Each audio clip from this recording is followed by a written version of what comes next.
Welcome to Banyan Books, Branches of Wisdom, celebrating the joy of bright ideas and heartful lifelong learning. Branches of Wisdom is a series of intimate conversations with the world's most influential authors and visionaries. We explore spirituality and the human mind, ecology and culture. Most episodes are recorded with a live audience. You can join our live events and submit questions to your favorite guests. Check out our upcoming schedule at banyan.com. Since 1970, Banyan Books has been a rich oasis at the crossroads of wisdom and philosophy, offering resources for humanity's evolving paths. We're a locally owned, independent bookstore in the heart of Vancouver's Kitsilano neighborhood. Visit us in person or shop online at banyan.com. Please subscribe, follow, like, and leave your reviews for the podcast. And now, enjoy.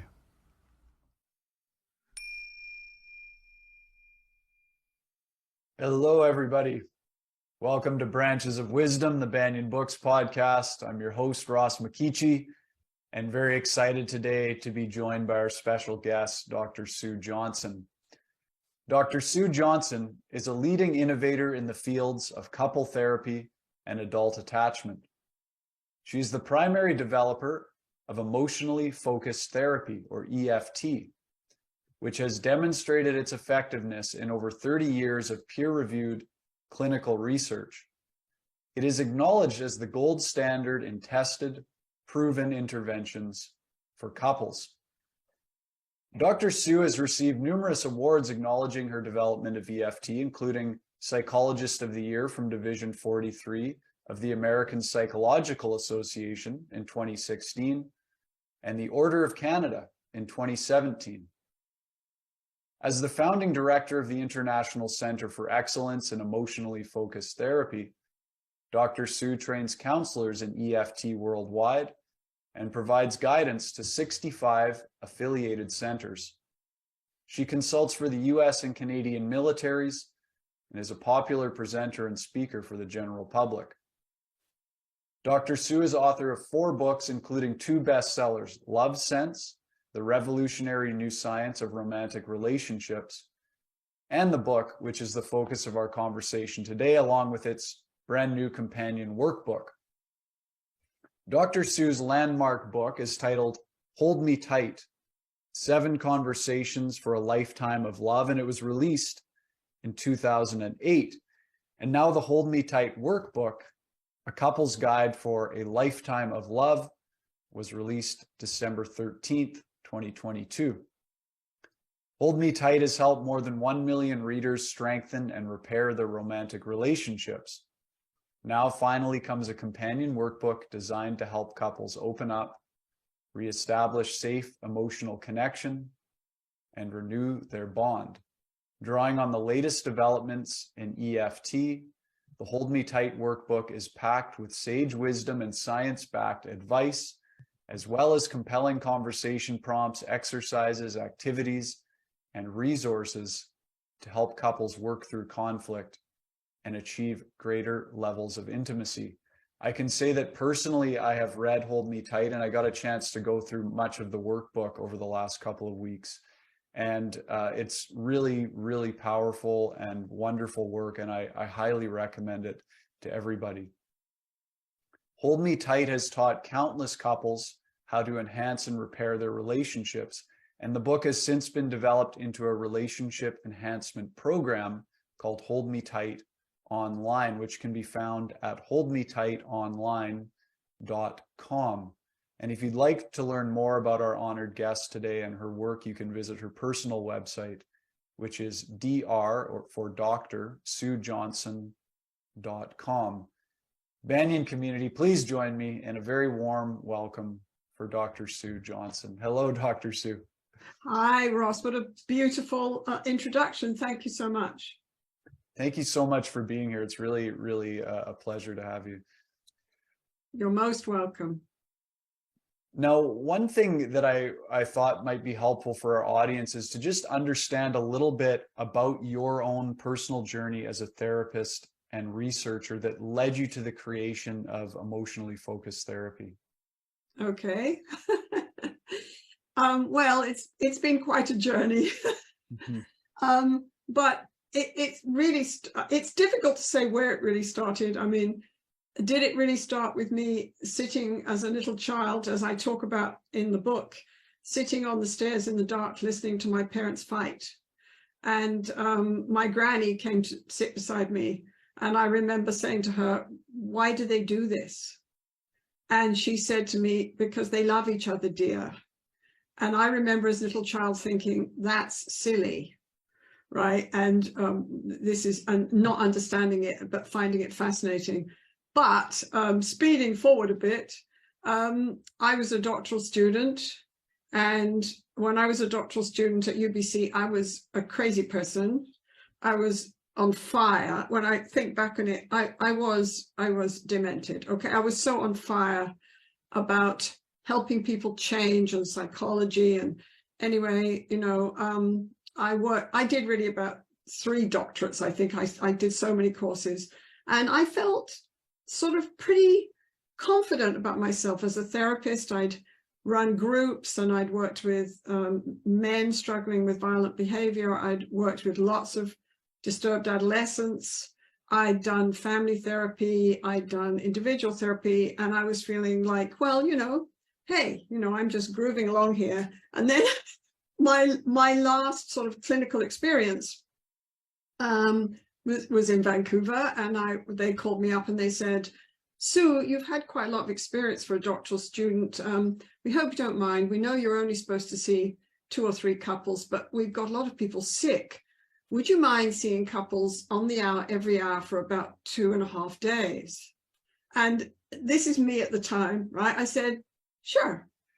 You know, how hard can it be? Sure. I've never seen couple before, but sure. So I go in there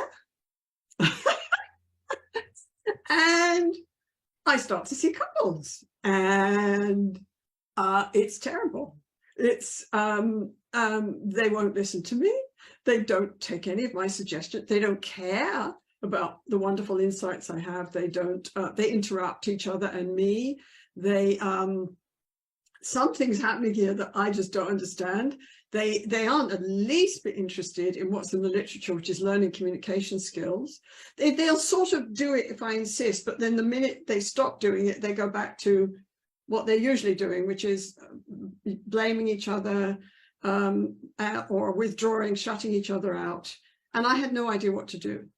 So I went to the library and I thought, okay, this is really about love.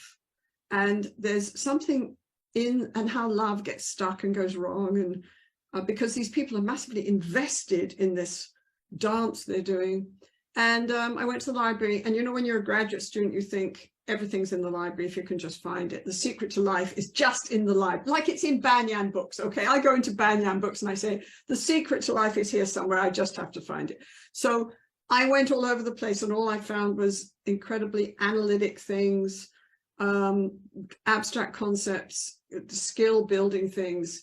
So I thought, I don't know what to do. And thank goodness I said, then I'm going to take my couples and I'm going to watch them until I understand what's going on. So I started doing that. And we've done that now for 40 years, me and all the people who work with me in all these research studies. The first thing we do is we tape everybody and we all sit down and watch them, right? We watch the dance as it unfolds between 2 people. And now we're doing a lot of individual therapy, especially with trauma survivors. So we watch the dance of growth and stuckness as it unfolds there too. And gradually, I started to see patterns. And I used the skills I did have, which were kind of Rogerian. After all, this was the West Coast, Rogerian, experiential, you know, I used those skills to listen to people. And really, my couples taught me. My couples taught me. And so I just watched tapes, and I noticed that some things I did actually seemed to help. Wasn't quite sure why. And so I got just turned on. I just got so fascinated, and I started writing out a little manual. I think it was 8 pages. And when it came to my thesis, I was sort of given a thesis, and I said, this is really boring, this thesis. I don't want to do this. I want to test this stuff and see if we can show that it works. And that's a crazy idea. Okay, it was way too big. Anyway, we did it. And we got these results that I ran 3 times because I couldn't believe them. They were through the roof, the results we got. And I thought, oh. And then I thought, yes, right. Well, it wasn't just me that got really interested in my sessions, and because I was a therapist in the study, right? It wasn't just me, it was all these other people. And I wrote it up, and I got it in a very spiffy journal, and I got a professorship on the basis of that. But I didn't really know why. If you'd said to me straight afterwards, well, Sue, what is this about? Why did you get those results? I would have said, oh, well, you see, people started to understand the dances they got caught in, and, we gave them a safe place to talk, and they got closer. It was pretty vague. So then basically what happened was people were standing up and saying things, which they're still doing, actually. I find it quite frustrating. Very silly things about love and couple relationships, about how, you can just make rational deals for things, and you just teach problem solving and communication skills. And there was this thing going around that basically love and these love relationships are a bargain, so you just teach people how to bargain. And I remember being at a conference and somebody saying, well, you don't have anything better, Sue. You've done this study and it's very interesting, but you don't have any better idea of what love relationships are all about. And I heard myself say, don't be silly. Love relationships are an emotional bond, just like, and then something, sometimes there's an epiphany in your life where 2 things that suddenly meld, and you go, I said, it's just like John Bowlby, who did all the studies on mothers and infants. And the person said to me, this is adult relationships. People are independent at 12. And I said, no, they're not. It's the same. It's the same. And what we're doing is we're not just helping people calm down and find emotional balance and realize that they're caught in this dance together and nobody's to blame. What we're doing is helping them move into bonding conversations. Well, that was a highly unpopular point of view, I can't tell you. People wouldn't publish. I tried to write about it. People would tell me you're delusional, because we hadn't talked in attachment. There's now a whole science of adult attachment, but this was in the late 80s. And it was highly unpopular. It was like, no, adults, the point is for adults to be independent, and you're wrong about all this. But beginning on this century, wonderful colleagues started doing studies on adult attachment, and clinically we connected with them. So now and over the years, I started to really understand that adult attachment really cracks the code of romantic love, and it has a structure, and emotions have a structure, and it is not that mysterious. I can show it to you on a piece of tape. I can show, here is where the relationship shifts. He starts to see her differently. She starts to see him differently. They start to share their vulnerability in a way that pulls them close. Everything changes. And I can show it to you on a piece of tape. So but we've developed all these skills over years and years and many research studies with many different kinds of clients. But as we grew in our clinical work, attachment science for adults grew too. And what I talk about now a lot is that attachment science is the best version that psychology has ever come up with about who we are. That we are social bonding beings, and that we are in no way self-sufficient, that our nervous system is built to connect with others. And this is true from the cradle to the grave. And what we do in EFT, and what I talk about in Hold Me Tight, is we help people understand what's going on with them, make sense of their love relationships, make sense of how they're triggered, step past those blocks, and move into deep bonding conversations. And those conversations are, how can I put it? They're biologically prepared learning. They're conversations that your nervous system is longing for. And when you show that path to people, their whole nervous system, love is a survival code. Their whole nervous system says, this is home. This matters. And so I remember one person saying to me, very famous man in the field, he said, don't you give your couples homework? They have to do homework. And I said, no, not really. He said, well, then they're going to forget everything. I said, no, they're not.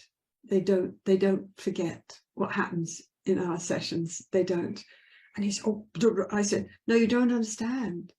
You don't forget deep, powerful emotional experiences that open the door into the connection you've always longed for with another human being. You don't forget that. Your brain says, yes, yes, this is it. Right. And so I think we're the only couple approach that gets really powerful follow-up results.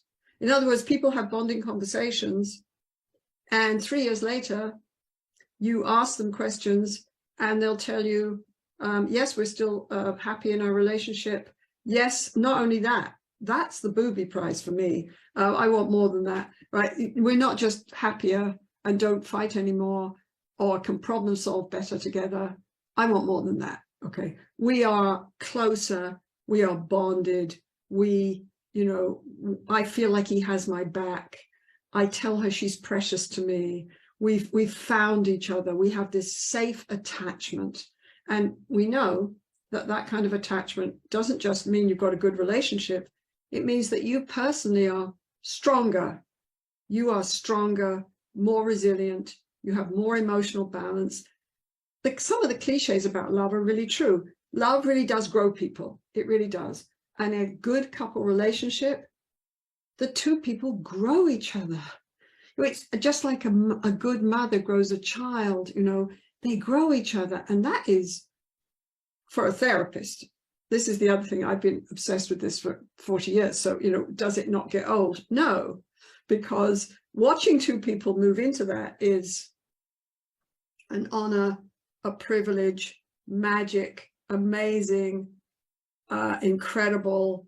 And you always feel, you just feel privileged to be able to open the door and say, this way, see, this way. And then you watch them do it with such bravery.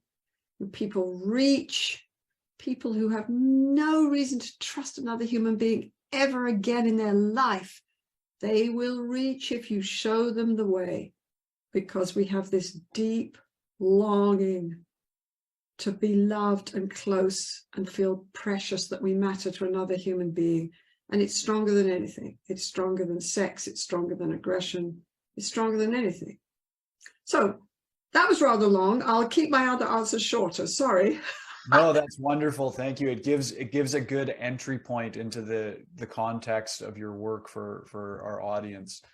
Now, one of the things you write, I'll share a quote here, and then I want to ask you. You write that the key question in our love relationships is, are you there for me? This translates to, do I matter to you? Can I reach you? Are you accessible, emotionally available to me? Can I rely on you to respond when I need you? Will you engage with me, give your attention? Are you there for me is the ARE question. Yes. Can you tell us about ARE, this acronym? Yes. Well, it came out of watching all these tapes of people doing these incredible moves that changed their lives. and constantly asking, okay, what's the difference? What's the difference? What's happening here? And what you saw was that, you know, people in love relationships get stuck in certain dances. And the most common one in North America is that one person begins to feel somehow disconnected. They aren't sure of the other person. They can't find how to be with them. So they start pushing for connection. And if they don't get a response, this becomes urgent. And if you don't understand the urgency, people say, well, I'm irritated, I'm angry. But if you understand the urgency, you see the desperation really that's happening underneath. It becomes urgent. So then you hear people saying, you never talk to me. And they push the other person away. The other person feels criticized and put down, which is very painful for us if it comes from someone we depend on, who matters to us. Literally painful, okay? There's a lot of research on, you know, this new science joins biology and how we define ourselves to social interaction patterns, which when you think about it is amazing, okay? So, you know, most people get stuck in some version of pursuing, where are you, where are you? That's what I hear. And withdrawal, you're telling me I'm a disappointment. You're telling me I can't make it with you. You're telling me I'm not who you want.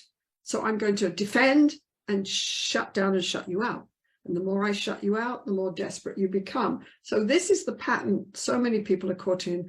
We help them see that, and we help them see that they create this pattern and then they're stuck in it. Is that the pattern you call the protest polka? Yes, we call it that to draw attention to the fact that it comes across as criticism and irritation, but it's actually protest. It's really saying, where are you? You know, where are you? But as adults, we're not used to looking past surface reactions and seeing people's vulnerability. So we hear anger, right? So, but then that's not enough. That's containing the conflict and showing people what's happening to them. And then they talk about the dance. Instead of saying, she did it again, they come in and they say, we got stuck in our dance again, Sue. We got stuck in the spiral. We got stuck is really different from you know, he, right? But that's not enough. Really, you want more than that. You want to create this connection that people can rely on, that allows them to really grow and grow their relationship.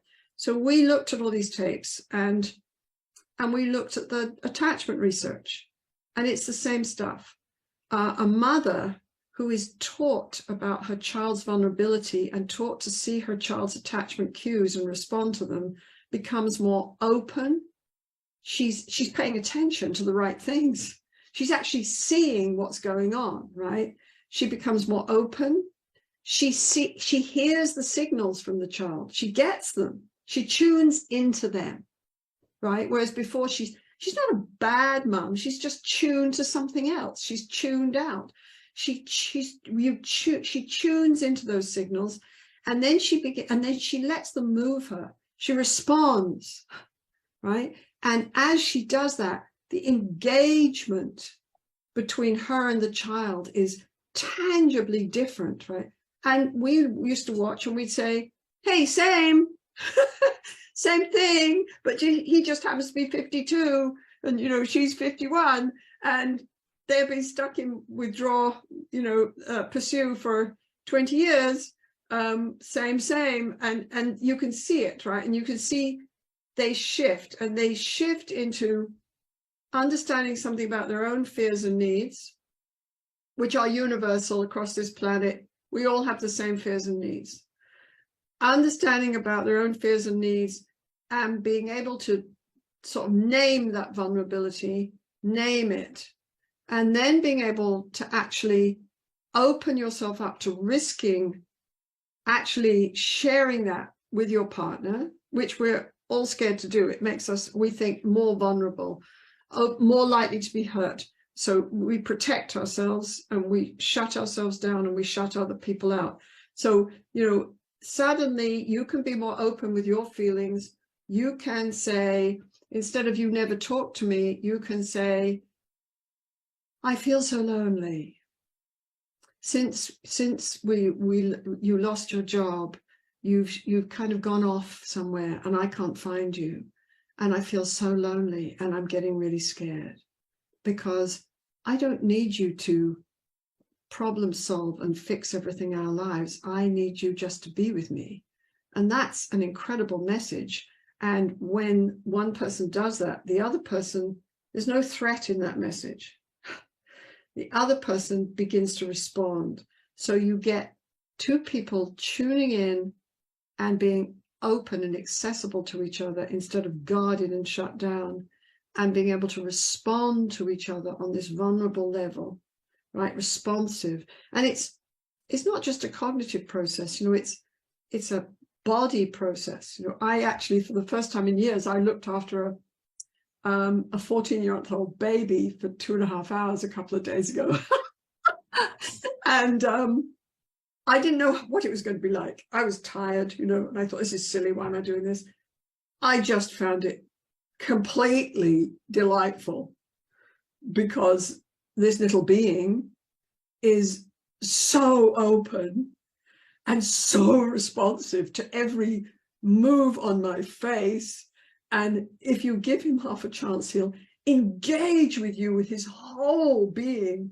And I would find, instead of being tired, my body would like, oh, you know, I clap and he claps. Oh, you know, and we're playing for 2.5 hours. So this is the kind of feeling. It's joyful. It's about attunement and synchrony.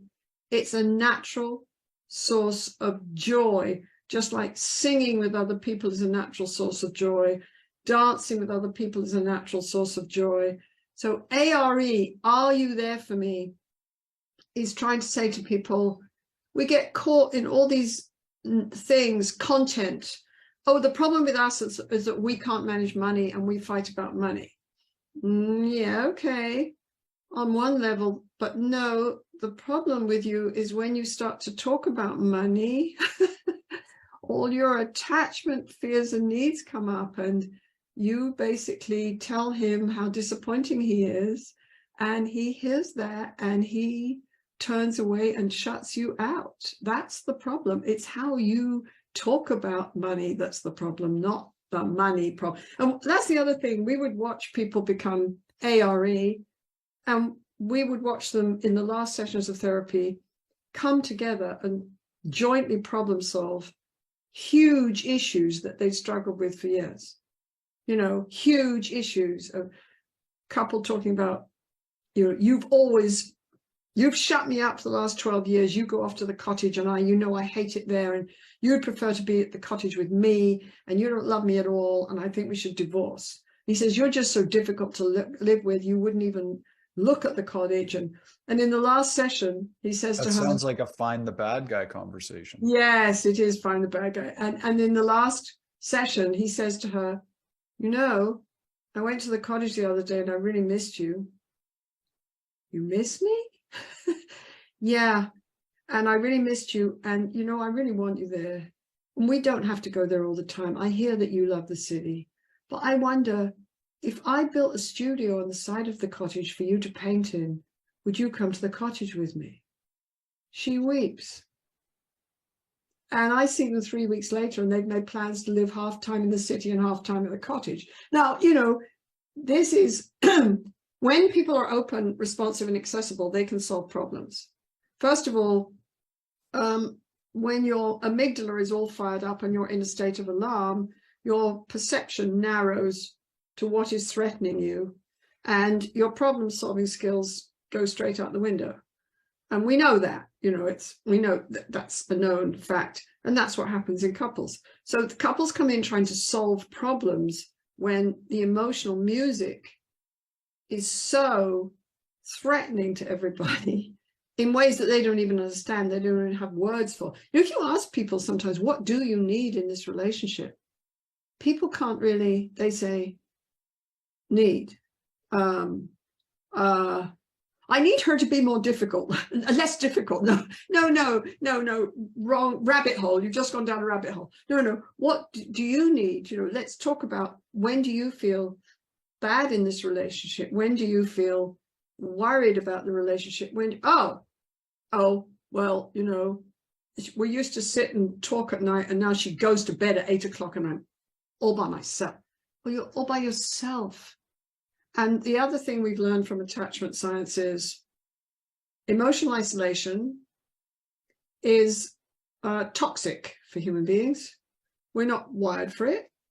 It's literally toxic.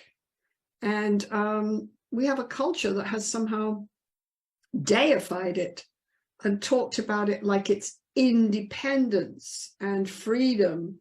It's not. It's a distortion of our humanity. Our humanity is to be connected to each other and to respond to each other.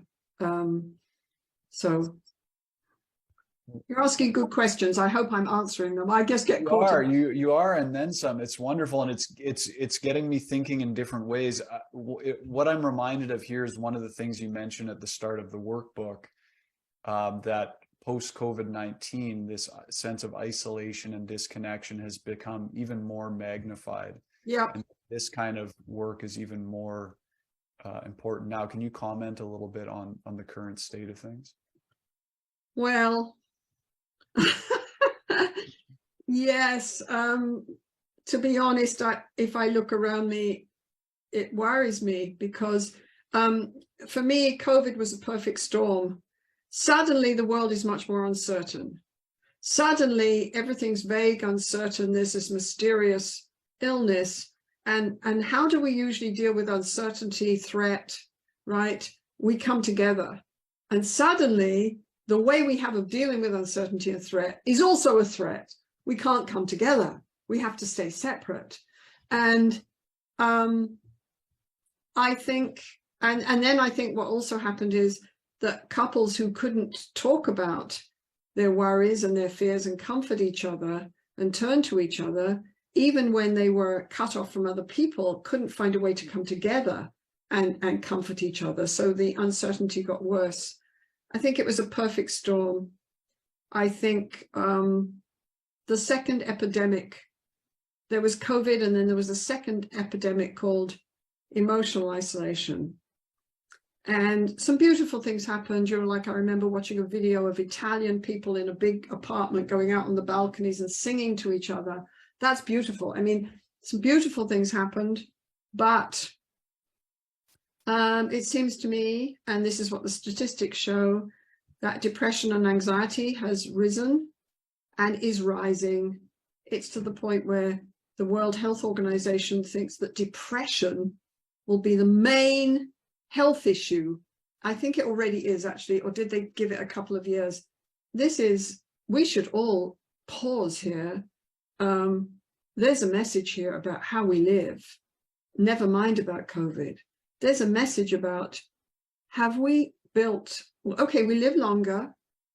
Many of us are not starving. It's appreciably better than if you think about the Middle Age. I like history, so if you think about the Middle Ages, right? On one level it is, but on another level, there's something dreadfully missing. I remember reading a conversation with Mother Teresa, who came to London, and somebody said to her, "Oh, it must be so amazing for you to be here instead of in the slums of Calcutta. We're not poor here." And she basically said, "Oh, yes, you are." She said, "Because in the slums of Calcutta, people have each other. And here in London, you're all alone," right? Actually, there's a beautiful, beautiful YouTube just came out with Ian, is it McKellen? The man who played Gandalf in Lord of the Rings. I always think it was McKellen, yeah. Yes, and he was asked to give one word, and he said love, and everybody thought he was going to be corny. And then he said that he came home to England, he got in the taxi, and the taxi driver turned around to him and said, "Where do you want to go, love?" And he said, "I'm home." And it's profound, because he said, wouldn't it be amazing if instead of struggling with what group you belong to. This is the other thing that's happened in this. We've all become polarized. Wouldn't it be amazing, instead of having arguments about what pronouns you use and what group you belong to, that we all just called each other love, like English working class taxi drivers? And imagine a world like that. And I thought, oh yes, imagine a world like that where people, some nice things came out of COVID, like be kind to each other, little slogans. But I think, in fact, we've set up a society, it just became more pronounced out of COVID, where more and more people live separate, emotionally separate and physically separate, and believe that this is the norm. And this is basically a healthy way to be. Of course it is. Sometimes, you want to live by yourself. You can live by yourself and feel massively connected to other people. If you have this internal sense of connection, but many people don't. And they believe that, you have to be independent. Couples say things like, could you turn and tell her, I do shut down because I can't bear to hear that I'm so disappointing to you. And he says, people don't do that.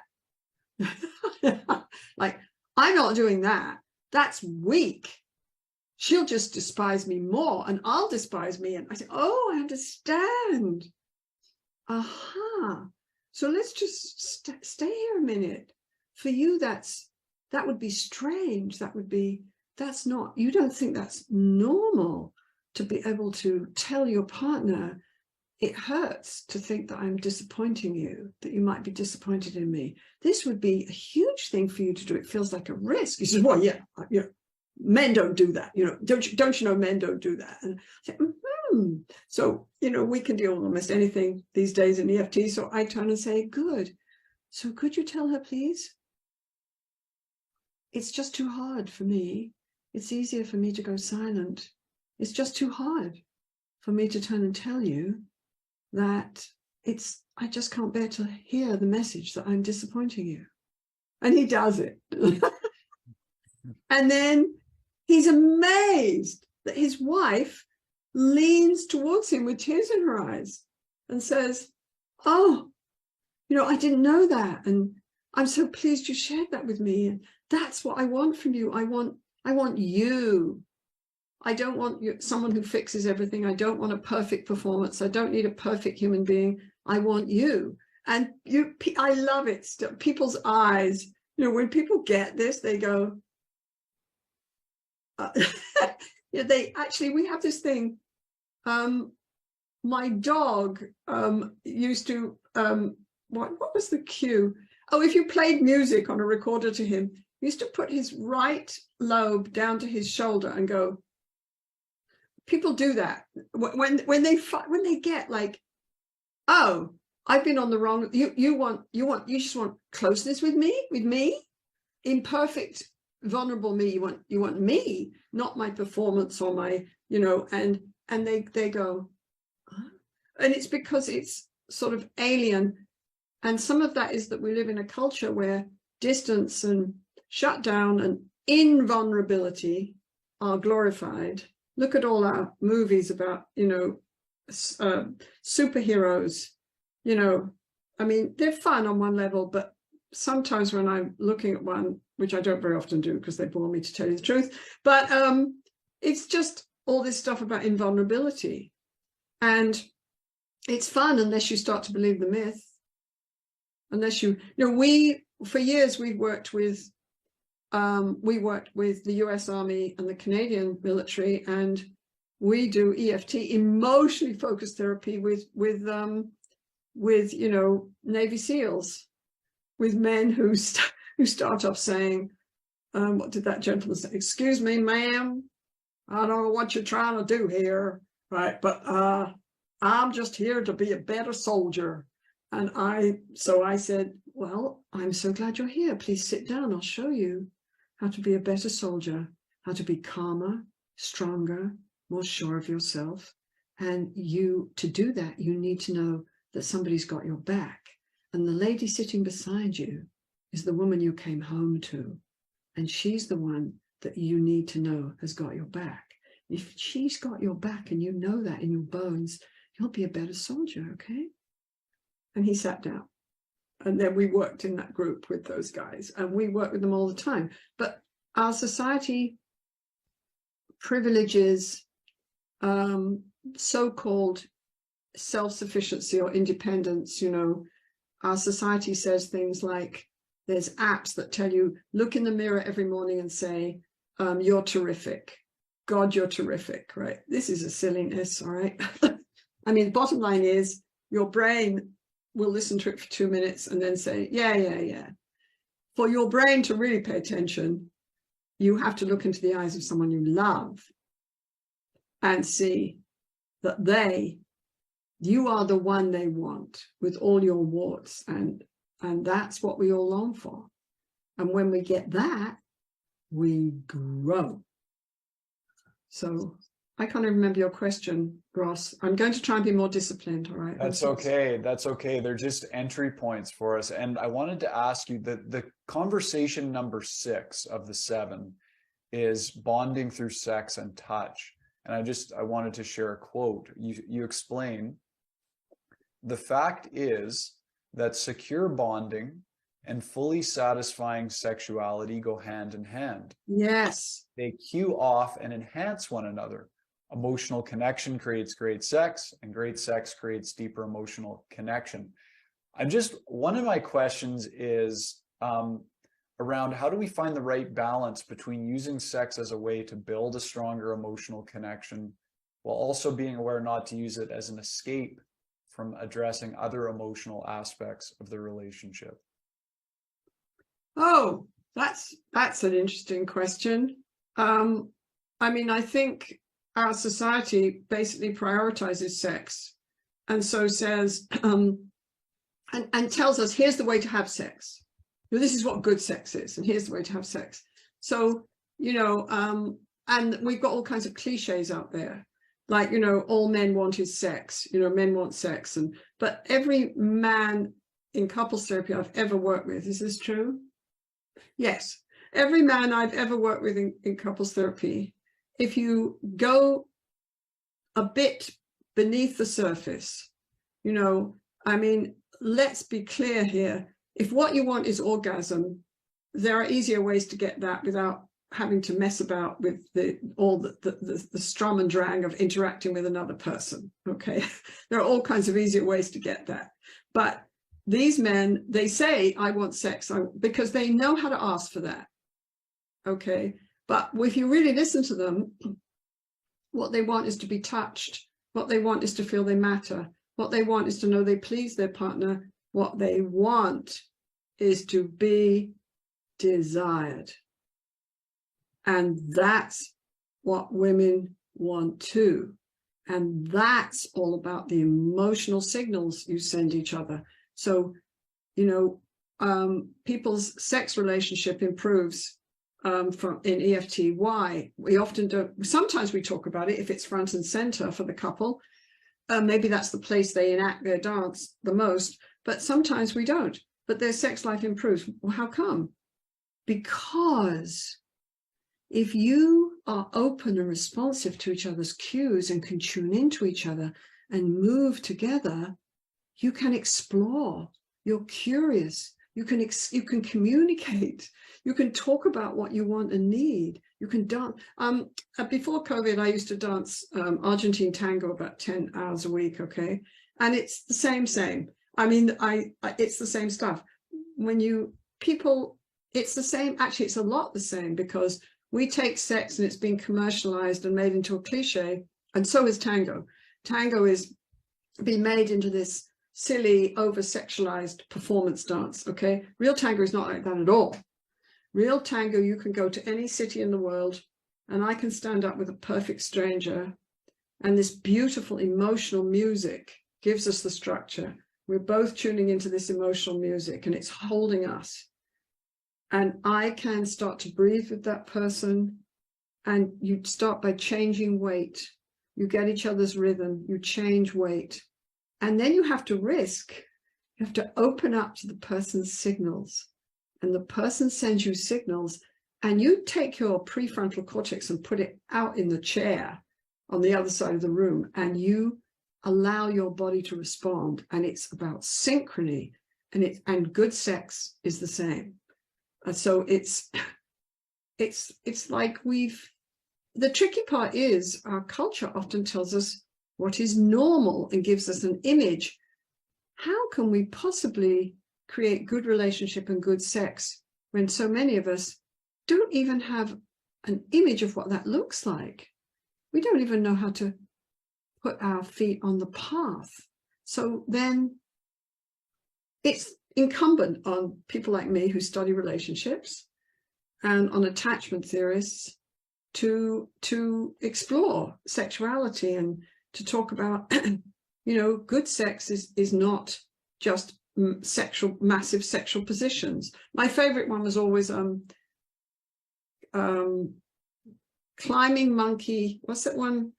Monkey climbing tree or something. Anyway, it's a silly position. Okay. And I thought, no, this isn't the way to wailing monkey climbing tree. Like, okay, which is in The Joy of Sex, I think. So, no, this you don't need to do that for a good sex life. What you need to do is tune into each other. And then making love, if you have ARE in the relationship, the possibilities are infinite because each time you make love is different. Because you're tuning in and you're exploring and you're dancing and you can play because you feel safe with each other.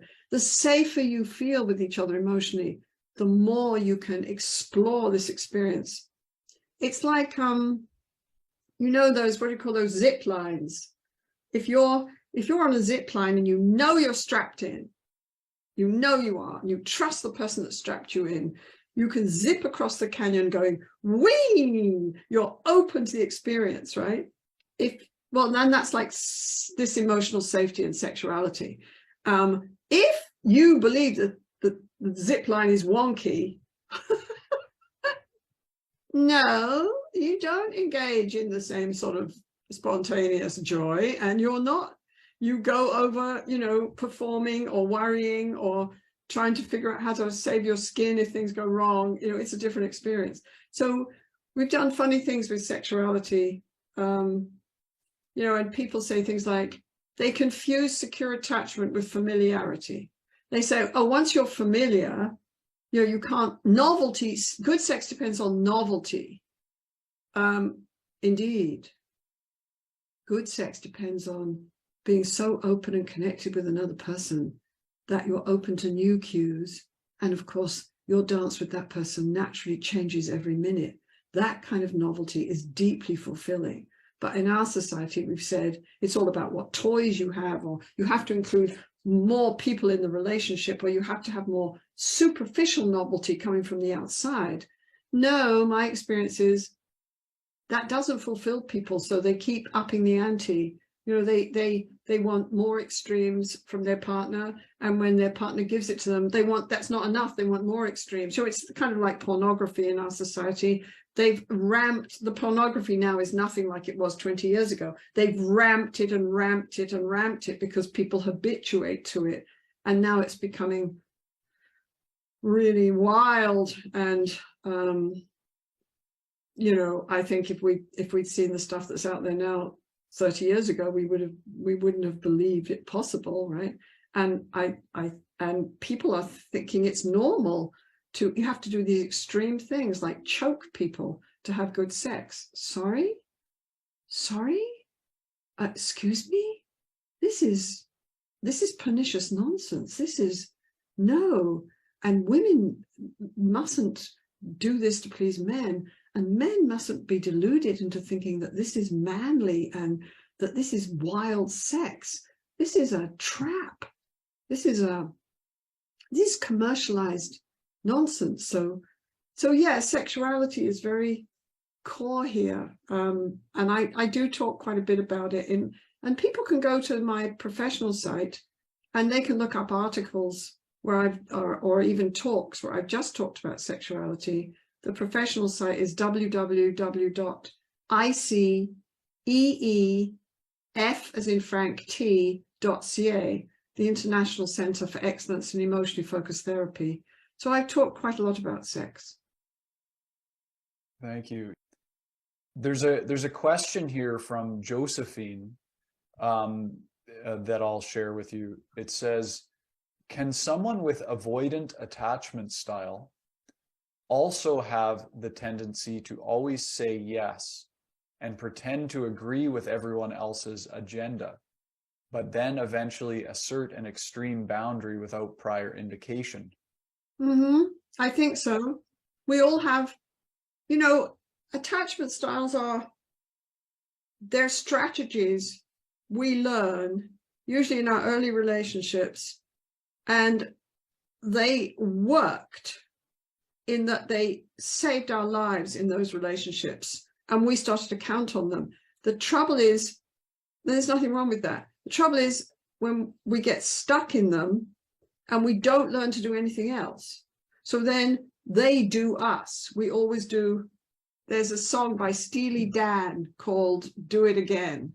Go back, Jack, do it again, wheel turning round, right? We go back, we get caught. And so yes, one way of fending people off is to say, oh yes, I agree. Yeah. But see, I'm not present when I say that. Yeah, I agree. It's a way of sort of keeping you out there. But then if you keep coming and wanting more engagement with me, suddenly we're on a different level. And then I say, no, I don't want to talk about no, right?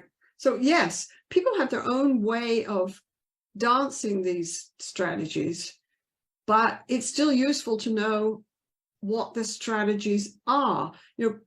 We all have our own way of expressing our emotions, but it's still useful to know that, and this is a big generalization, but let's do it. It's still useful to know that underneath surface anger or frozen shutdown, there is always some version of sadness and grieving and loss. Sometimes people call it depression. The client I saw last week, she said, what you're telling me is I'm not really depressed, I'm heartbroken. Isn't that what you're telling me? I said, what do you think? She said, yes, I'm heartbroken. Underneath these dances, there's sadness, there's shame, there's something wrong with me, so I can't show you who I am because you'll reject me. And we're all scared of rejection and abandonment. And there's fear of isolation, fear of loss, fear of finding out we don't matter. There's fear. So that's what's sort of going on underneath. But how we deal with each one of those emotions, how they actually show up and how we actually communicate can be different, but you can still look at people and say, when this person is vulnerable, it's too hard for them to reach. They don't reach. What they do is they pick up a bat and they go, wham, now will you respond to me? Right? Because it's safer in some ways, and what does that person do? That person reasons for about 5 minutes and then just exits, turns away from in their chair, looks down at the floor, breathes, sighs, goes blank, right? And when I say to that person, what's happening for you right now, Frank? When Mary says this, he says, nothing. That's impossible. You're a social bonding animal and your lady that you depend on is coming for you with knives.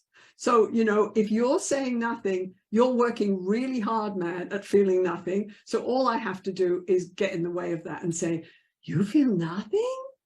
As Mary turns and says, and I give the cue again. And if I do that 3 times, he can't do it. He can't keep me out. He says, well, I don't like it. I don't like it. But look at I'm enacting his body. Look at it. I don't like it. I said, oh no, it's really hard to hear her say, and I do it again. And I say, and what's happening to you? Well, where's your body? Well, I feel this in my chest. I don't know. And then he starts and he's opening up and right. So shutdown takes a lot of energy and a lot of work. And that's part of the sadness of it. We shut down and shut other people out, and it sometimes takes 80% of our life energy to do that. So then we're left with 20%.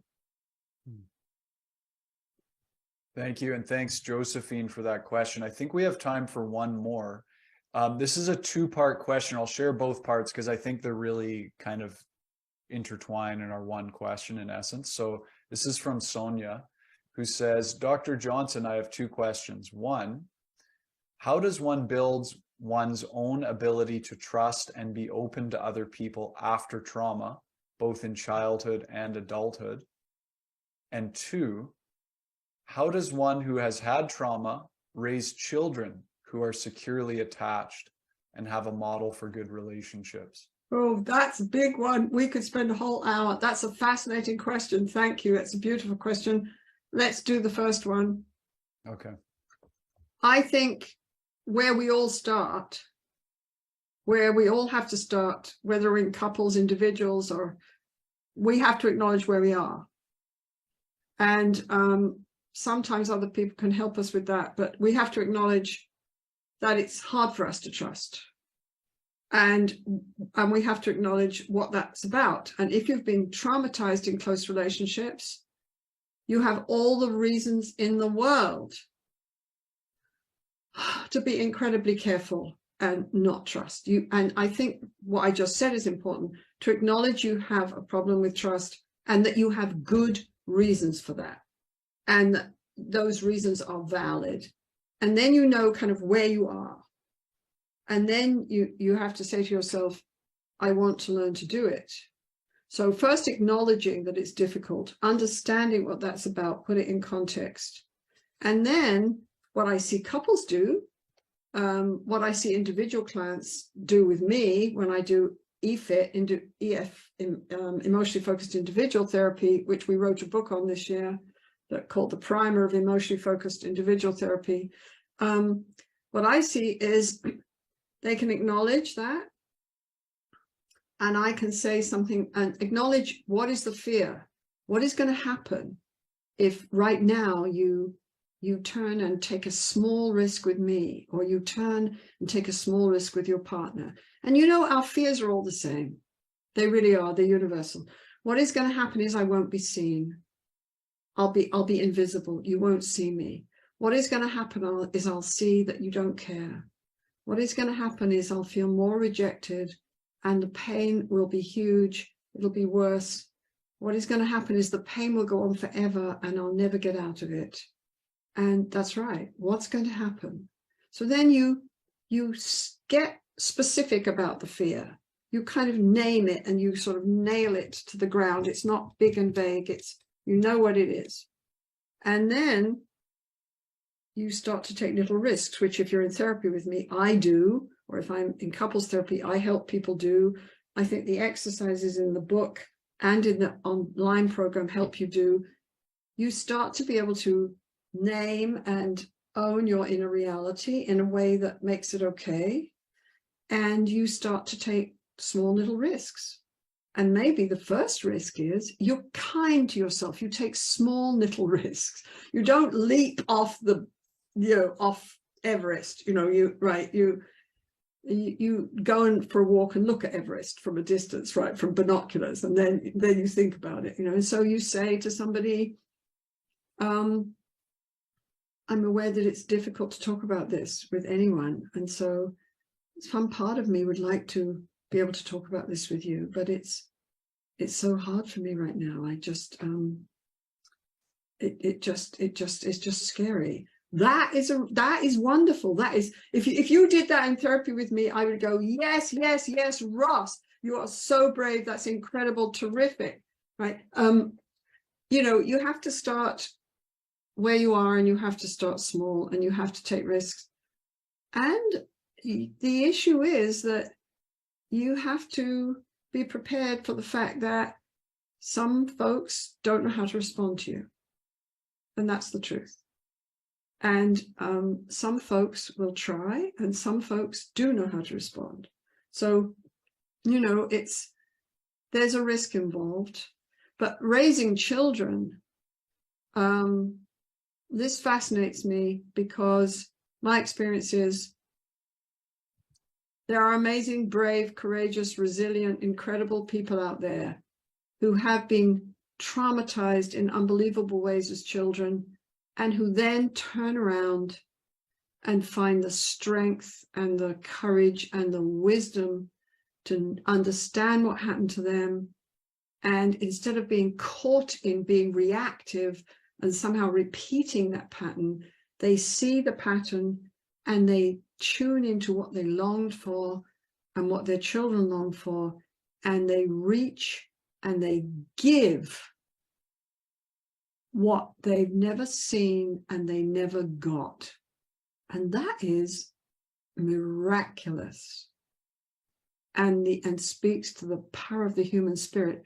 And the only way I understand that is wired in somewhere.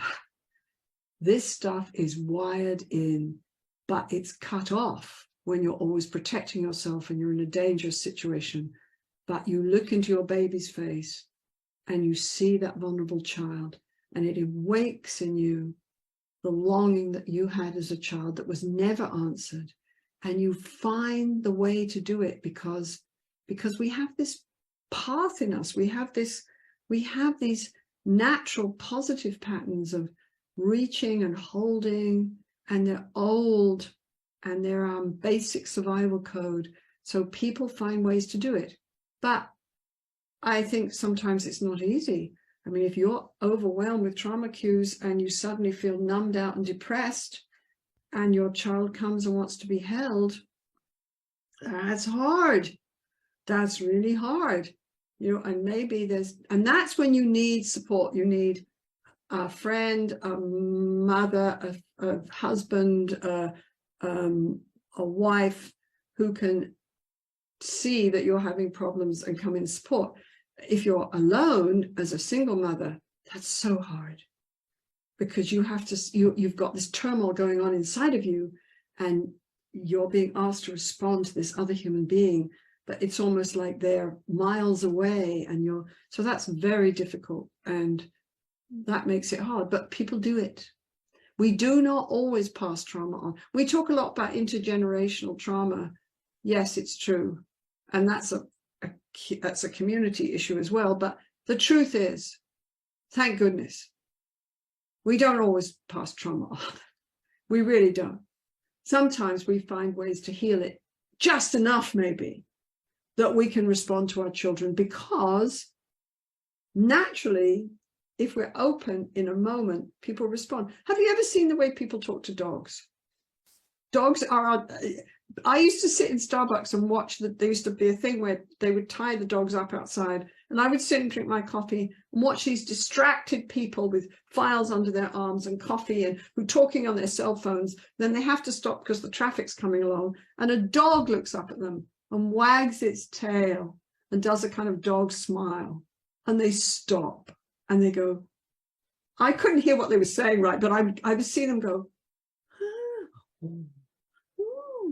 and they'd stop in their busy day. They're responding to this dog's cues of, hi, I'm a dog. I want you to see me. Will you pat me? I'd love you to pat me. And they go, oh, yes. So we have this naturally in us, thank goodness. But that's a very profound question. We could talk about it for a long time. Trauma is fascinating, and trauma, developmental trauma, which happens to us when we're young, wow, that's like growing up carrying a 10-ton weight. But human beings are amazing. We can do it, and if we get a little help, if somebody shows us the path and tells us what the drama is all about, hey, then we can fly. I just want to thank you again for taking the time to be with us here today, Dr. Sue, and to just encourage everybody to look into Dr. Sue Johnson's work. We've been talking about Hold Me Tight: 7 Conversations for a Lifetime of Love, which was her landmark and very profound book released in 2008, and also the brand new companion workbook, which is called the Hold Me Tight Workbook: A Couple's Guide for a Lifetime of Love. Dr. Sue, I was wondering if you could repeat the website that you mentioned a few minutes back. The ICEFT one, is that the one you mean? Yes. It's the sort of professional one. It's www.ICEEF,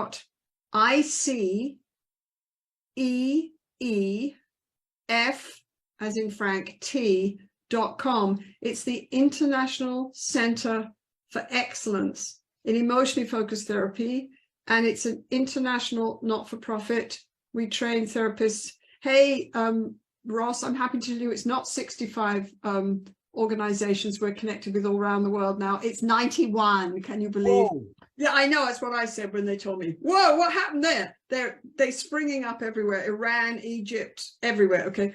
So yeah. So you can go there and you can look at all our study. You can look at the brain scan study we did, which showed how ARE connection with a partner changes literally how your brain experiences electric shock if you're lying in a brain scan machine. You can look at all kinds of research. You can look at articles. You can look at chapters on sex, chapters on,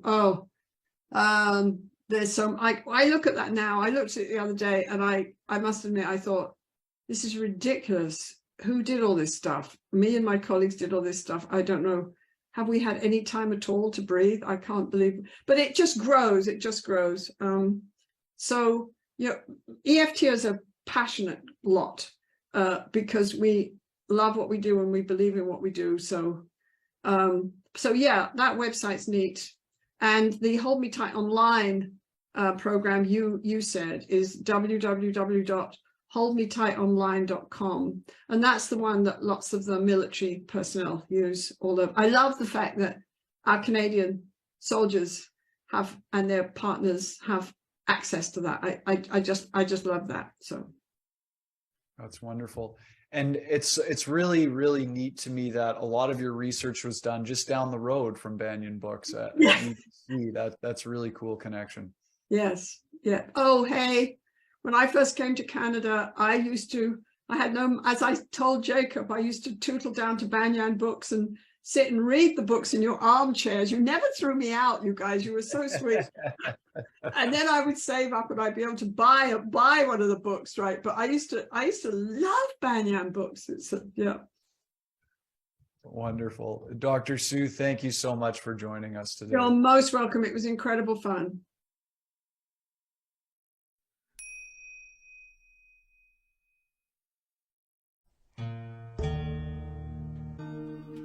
Thanks for joining us for Branches of Wisdom, a podcast of Banyan Books and Sound, Canada's spiritual and healing resource since 1970.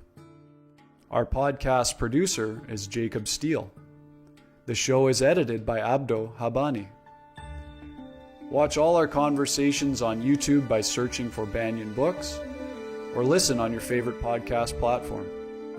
Please subscribe, follow, like, and leave your reviews and comments. We love to hear from you.